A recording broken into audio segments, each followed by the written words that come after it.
Yeah. New Tigolo, new Tigolo, new Tigolo, new Tigolo.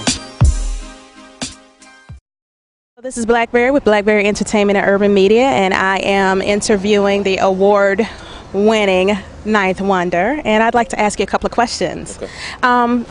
Take us back to the 90s and your arrival in the Triangle. Tell me what your memories are of the scene as a whole and what that landscape looked like. I first got to the Raleigh-Durham area in 1993 because I was a freshman in North Carolina Central. And it wasn't that much of a scene that I saw because I guess, you know, living in North Carolina and when you're young, you don't really think of North Carolina as having a hip-hop scene. But there was some things going on that I learned later that was going on, you know, yeah, DJ Skaz and a whole butter team that was doing that thing in the mid-90s. At the time, I was just a student. And I left North Carolina Central and came over to NC State. And it was a couple of groups over there was doing it. Lower Third was a crew that was doing it. There was a crew called Black Jedi Squad that was doing it. Dominion, they were doing it. Langston Fuse. It was so many people that were in this area that were, you know, just on the move. Mike Savvy, a list goes on and on. So I wasn't even a part of it. I was still a fan because it was just hard for me to grasp the fact that, you know, hip hop is not something that you see on TV. It can be right here in your dorm room. And so that's how it was for me when I first got to Raleigh-Durham. And so looking back at that time, and now it's 2011 and so many things have changed, describe the North Carolina hip-hop scene now. It's still diverse. It's still growing. I mean, I think it's still a lot of people here that really don't think that it can happen. They want it to happen, but, you know, it's a couple of things we need to do to make it happen. And it's not all on me. People think it's all on me by myself. And it's not all on me. It's about just buckling down and getting your lane and sticking with your lane and going with it. So that's the state of the scene now. I can honestly say from a release standpoint that today is probably the biggest that it's ever been. Not because I'm a part of it, it's the fact that we have 3 different entities that's been doing it. We have one that's new and fresh and is a future legend, and 2 cats that's been doing it for a long time, releasing albums today, and it's being recognized by people outside of NC as well. So that's, you know, that's a serious situation, whether I'm in it or not, and that's. I want to focus on that and we need people to buy the records because it's more of a situation that labels and distributors see. If they see the NC fans get behind NC artists, then that way labels will come here. Because the only thing they see is numbers. They don't care about the sound. They don't care about what you talk. If it generates numbers, then that's when it's going to bring people here. So. All right. So tell me a little bit about your personal evolution. Where are you now creatively? I'm more so wanting to go into the academia side of hip hop. Like, you know, that's why I think we better can preserve the culture. Like, you know, as far as, you know, making records is fine. Records are disposable. I mean, classic records last forever, but most records are disposable.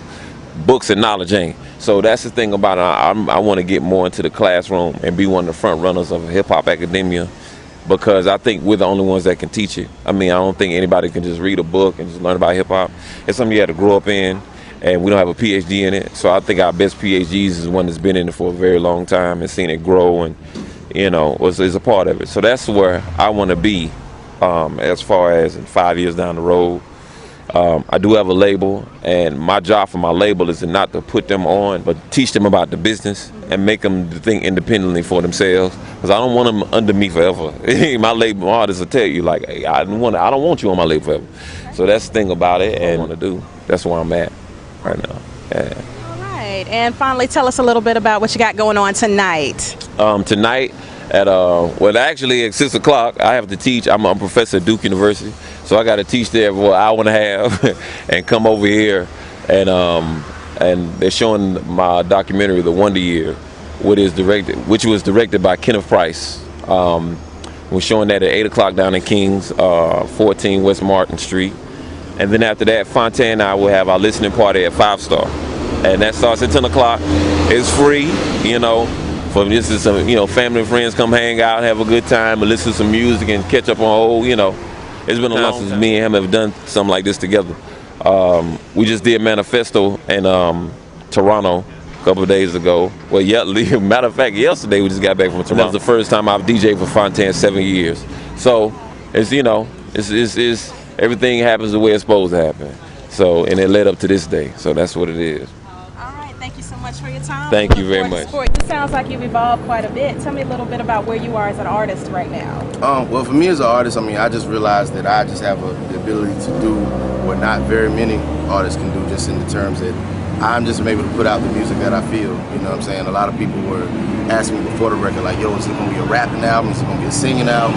And really, I just tell them, like, look, this is going to be a Phonte album. You know what I'm saying? It ain't really about one or the other. It's just about me making a record that shows people who I am as an artist and all the many things that I like to do. You know what I'm saying? So this new record, Charity Starts Home, is mainly focused on the MCing with some singing. The next record might be the reverse. It might be more singing and a little rhyme. I mean, who knows? I don't even know yet. I'm just happy to be in a place where I'm able to just make what I feel, and that I have a fan base to support it, and you know, just always put my best foot forward.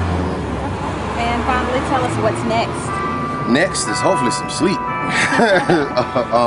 Well, me and Ninth Wonder, we're definitely heading out on tour next month, and we'll be touring in support of both of our records. My record, Charity Starts at Home, his record, Wonder Years. We'll be touring in support of that. On the foreign exchange side of things, me and Nicolay, we just finished up the first movie score that we've done for this movie called The Last Fall, that should be out next year, starring Lance Gross, Vanessa Bell Calloway, Harry Lennox. It's like a cast of like legendary black actors in it. And we just finished that, so we're feeling good about that. We're in the process of wrapping up, actually. Then we'll be touring the Foreign Exchange in November. Be out. Then me and Nick starting the Foreign Exchange record next year. So, like I said, I hope to rest at some point. All right. Well, congratulations on your album release, and we wish you much success. Thank you very much. I really appreciate it. Sun all in my face. Thank you. Thank y'all.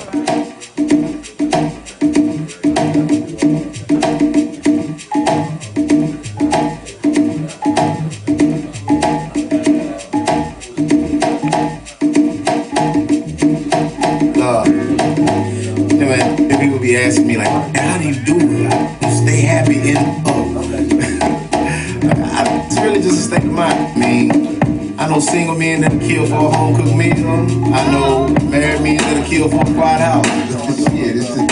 It's all depending on your perspective. You know what I mean? Ain't nothing perfect. Yo, my mind in another zone, and voice in another tone, arguing about